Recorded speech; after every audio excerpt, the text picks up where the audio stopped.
So on a video that I did with Aaron Parnez about California gubernatorial candidate Mr. Swalwell, um, where I was basically asking, what the hell is wrong with you men? And two, why on God's green earth did they not pick a candidate that they knew for certain, 100% certain, or as close to 100% certain as you can be, that his closet was clean of any skeletons?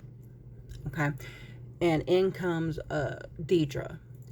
And I'm going to put Deidre's entire comment up here because it is a long one. So Deidre says, it's one of two things. This is California. It would make Tangerine Palpatine super happy to screw California, would it not? Has anyone stopped to think that the Republicans buying off women to accuse this man would be quite possible, or he is guilty? Who says it's credible? Any woman can say it, and so many men are pigs, but it is so close to time to vote. Why did they wait? I don't know if he's guilty or not. When did they accuse him to begin with, and how long did the campaign keep this undercover? It's unlikely it will flip with the new map. However, there are more candidates, and no one needs to take a chance on a man who even might be a sexual assaulted. Then he's found guilty. Then if he's found innocent, he can run another time and we can find out who put this out there.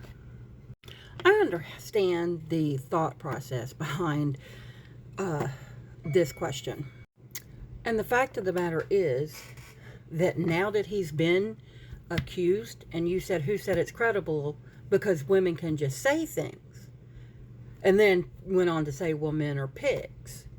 But you said, when you put a but in there, everything that you said prior to that but, it's negated. So it's either we as Democrats, we as on the left, what separates us from the right is that we actually believe victims when they come forward and say, hey, look, this happened.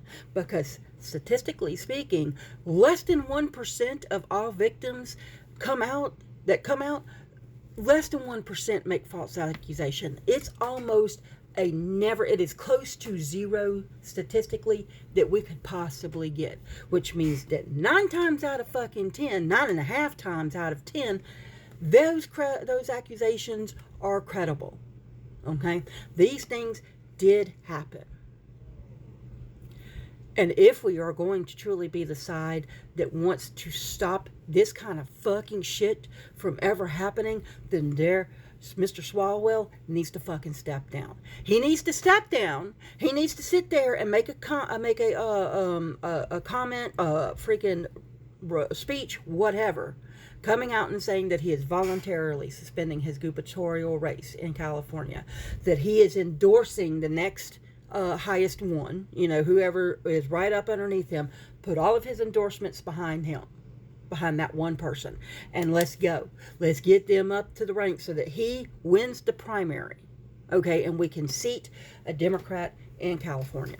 I know a lot of people want to sit here and say that it's unlikely for the state to flip with the new map. But this is the thing. As of right now, the two front runners are both Republicans, and there is a possibility that y'all could have in California a ballot with 2 fucking Republicans as governor. And now this comes out throwing another fucking monkey wrench into it. That's the reason why I'm saying now is not the time to call allegations ridiculous. Now is not the time of sitting here saying these are false allegations and I'm this, that, and the other. They're outrageous. They're this. Now's not the time. Now is the time for you to sit there and say, okay, I've been accused of these things. I didn't do it. I can prove that I didn't do it. We need to go to a court of law. But as of right now, I need to step the fuck aside. And again, I asked the question, why in the fuck didn't California go through and make sure with a fine-tooth comb that there were no allegations or sexual assault skeletons in this man's closet? dealing with what we're dealing with in the Oval Office right now, with an adjudicated sexual assault or rapist, a 34-time felon, and incredibly accused over 1 million times, and less than 2% of the Epstein files that we have seen as being a pedophile. And he comes out of, hey, listen, there's some things here, but he's not taking it seriously.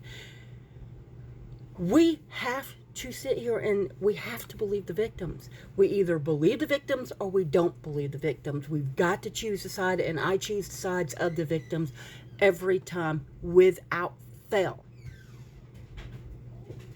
The smartest thing for Swalwell to do is fucking drop out. Push as much as he can to the primaries. And then once the primaries are done and a Democrat and a Republican are on the ticket, then Mr. Swalwell needs to go to the women who have accused him and said, okay, let's go right to fucking court. Let's get our proof. Let's get our evidence. Let's get everything we need to do. We're going to court right now. We're going to start the process. And then if he's found innocent, he can run in a couple of years. But if he's not, which I have a feeling he won't be, then he needs to be prosecuted. He needs to be made an example of. We do not allow sexual predators in our party. That's not who we are.